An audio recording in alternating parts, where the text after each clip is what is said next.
I mentioned earlier that our guest was an artist who has been recording for over 60 years. He was an immediate smash prior to 1900. He was known as the peer of all banjo players, and he still is today, at 83, the greatest banjoist of all time. Fred Van Epps. We took our tape recorder to Union Station and talked to Fred between train connections. Well, I'm here at Union Station. My name is Lou Green. I'm catching a gentleman here between trains on his way to Lewiston, Pennsylvania, to a banjo rally, and it's none other than Fred Van Epps, probably the greatest banjo player that's ever lived. At least he is in my book. When I was a young lad, first starting to listen to phonograph records, the Fred Van Epps records, of course, were very much a part of my library. I was learning the banjo. Fred Van Epps is still active today, and Fred, just about when was that first recording of yours made? Well, the first for the Edison Company was in 1897. And I suppose you have a few of these old copies yourself? Some of the yes, recordings? I have quite a few cylinders, and they're all in good condition. They haven't. They've been properly protected against changes of atmosphere. That was the old brown wax stuff, the early one. Oh, yes, the wax cylinders. And later on, they were made out of an indestructible material, which, of course, will last a lifetime. Well, I have a great many of these, Fred, in the cylinders, and then, of course, I have some of your early Victor, but I suppose that's after the Edison discs came out also. I think the Edison discs made their appearance in 1912, beginning. Well, that was when I really commenced to get busy, and I was working for 17 companies at that time. I imagine so. I've got you on probably 16 labels. Yes. Where's that other one? Plenty of labels. Fred, one thing I want to get straight here now, and straighten out to everybody that hears this broadcast. You play the five-string banjo, and in the field of banjo, of course, there are, I think in more recent years, people have been through the circus players and some of the stage presentations and so on, have been more familiar with the long necker, the plectrum, and tenor in the dance bands, but the old five-string banjo, this was the real banjo, am I right? Oh, yes, that's the original, and until about 1912, it was the only banjo. And that's plucked with the fingers. The way I describe it to people that don't know too much about it, it's played much in the manner that Segovia or some of the concert guitarists play a guitar. The harp is played with the bare fingers. And some of the, well, let's call them folk music banjo players of today, I guess their fingers must be tender, Fred. They're using picks on their fingers. Oh, well, that's the style of playing. Now, this is really banjo. Have you seen these claws they're using? They're like the old Hawaiian guitar players. You have players. to use anything, a trowel or a clamshell or anything. Did you ever hear how the tenor banjo started? No, I'd love to hear it. Well, have you ever seen the automatic banjos that play with a paper roll? I've only seen pictures of them, Fred, but I never actually saw them. They them. came out in the 90s. A violinist by the name of Louis Stepner, who lived in Venice, California, was called into a saloon to tune one of these automatic banjos. And it didn't take him long to discover that it was tuned in fifths. And he got thinking over, now, if I had a banjo that was tuned in fifths, I could learn to play it in a very short time. So he had J.B. Shaw of Chicago make up a tenor banjo, and that was the first one of its kind. I'll be doggone. I know that, was he a cellist or? He played violin. Violin. Yeah. Because I know that a lot of, Harry Reeser was originally a cello player. Fiddle, I thought, wasn't Well, I think he also plays a cello, and Yeah. and it always occurred to me that some cello player had something to do with that. Well, Fred, I have, through your generosity, an album that you cut not too long ago, and it's just my opinion that you play better than ever. Am I right? Oh, yes. The fingers are getting better all the time. The impossible is getting easier by the minute.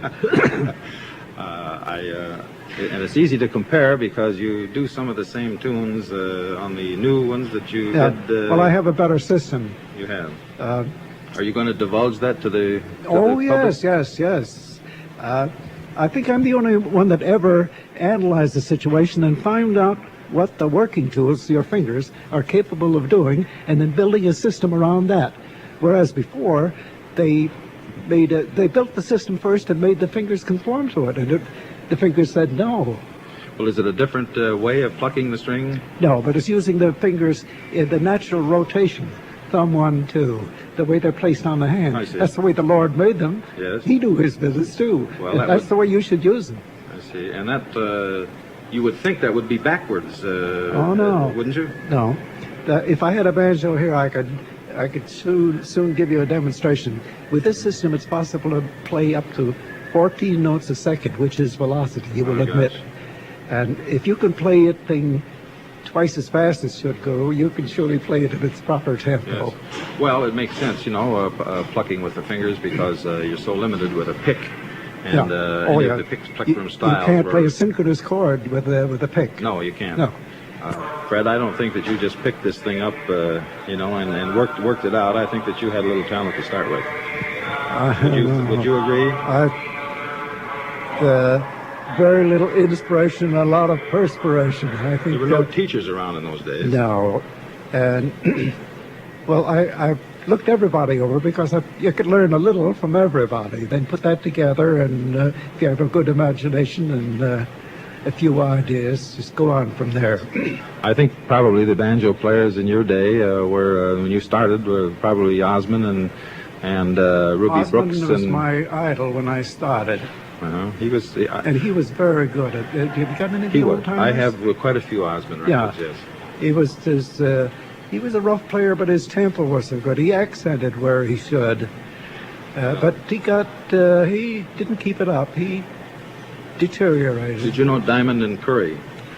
Well, they weren't in his class at all. Yes, I know. I can tell that. And Tommy Glynn, ever heard of him? No.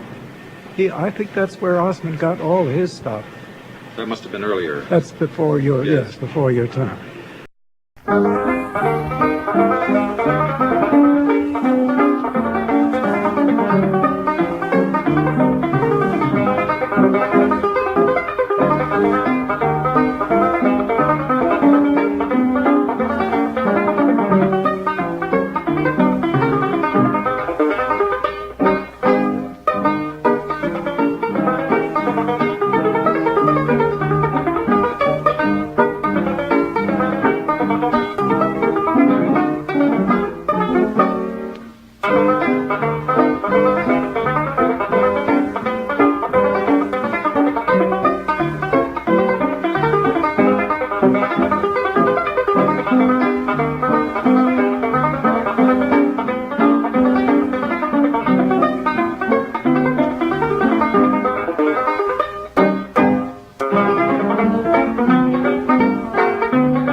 Well, that was Nola, played by Fred Van Epps, the world's greatest banjoist, and still recording at the age of 83.